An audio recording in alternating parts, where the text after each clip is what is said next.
Brought to you by TechnoSpark 20 series smartphones. I'm superhuman.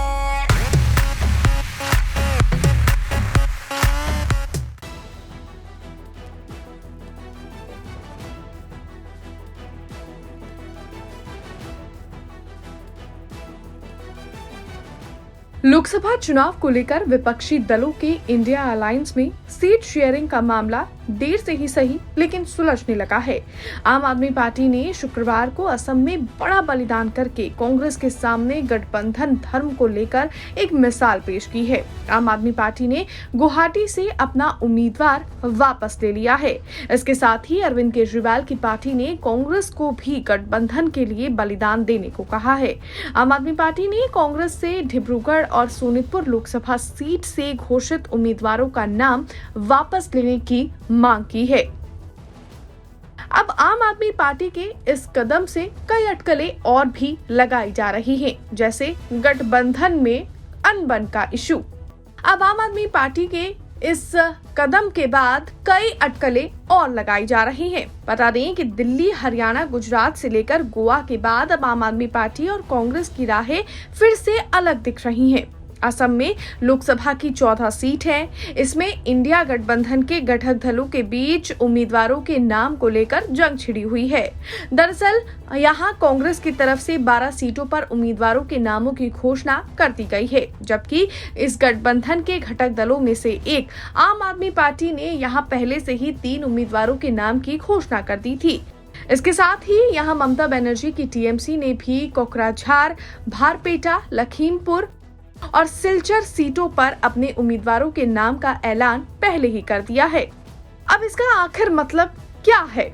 इसका सीधा सीधा अर्थ है कि यहाँ विपक्षी गठबंधन के दलों के बीच सीटों को लेकर सब कुछ ठीक नहीं चल रहा है। ऐसे में कांग्रेस द्वारा यहाँ से 12 उम्मीदवारों के नामों की घोषणा से आम आदमी पार्टी काफी आहत हो गई है।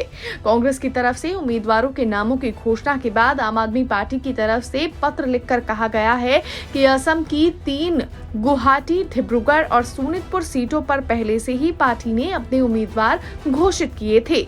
बाकी के शेष 11 सीटों पर यूनाइटेड अपोजिशन फोरम के उम्मीदवारों को समर्थन देने की घोषणा की थी, लेकिन कांग्रेस की तरफ से 12 उम्मीदवारों के नामों की घोषणा के साथ एक सीट असम जातीय परिषद के लिए छोड़ दिया गया है। इसके साथ ही कांग्रेस ने उन सीटों पर भी उम्मीदवार उतार दिए हैं जिन पर उम्मीदवारों के नामों की घोषणा आम आदमी पार्टी की तरफ से 1 महीने पहले ही कर दी गई थी।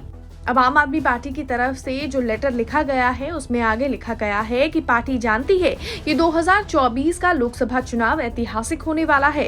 ये भारतीय लोकतंत्र की रक्षा करने वाला होगा, क्योंकि बीजेपी भारत के लोकतंत्र को समाप्त करना चाहती है। ऐसे में आम आदमी पार्टी ने इंडिया गठबंधन के साथ आकर कभी नहीं सोचा कि उसके हिस्से में कितनी कम या ज्यादा सीटें आ रही हैं, बल्कि उसका एक और एकमात्र उद्देश्य है कि वह बीजेपी के उम्मीदवारों को हराए। आम आदमी पार्टी की तरफ से आगे लिखा गया कि देश में विपक्षी गठबंधन के तहत असम में भी सीट शेयरिंग को लेकर खूब प्रयास किए गए, लेकिन जब कुछ नतीजा नहीं निकला तो पार्टी ने 3 सीटों पर उम्मीदवारों के नामों की घोषणा कर दी। आम आदमी पार्टी की तरफ से लेटर में आके ये भी कहा गया कि कांग्रेस की तरफ से असम की 12 सीटों पर उम्मीदवारों के नामों की घोषणा से पार्टी आश्चर्यचकित है, क्योंकि हम वोट बांटकर बीजेपी की सहायता नहीं कर सकते। आम आदमी पार्टी की तरफ से कहा गया कि हम गुवाहाटी से अपने उम्मीदवार को चुनाव मैदान से हटा रहे हैं। हम बीजेपी को मात देने के लिए ये बलिदान देने को तैयार हैं, जबकि गुवाहाटी नगर पालिका चुनाव में हमारी पार्टी को बीजेपी के बाद सबसे ज्यादा वोट मिले थे। ऐसे में कांग्रेस को भी सोनितपुर और डिब्रूगढ़ से अपने उम्मीदवारों के नाम वापस लेने चाहिए, नहीं तो बीजेपी को जिताने से कोई रोक नहीं पाएगा और इस गठबंधन का कोई मतलब नहीं रह जाएगा।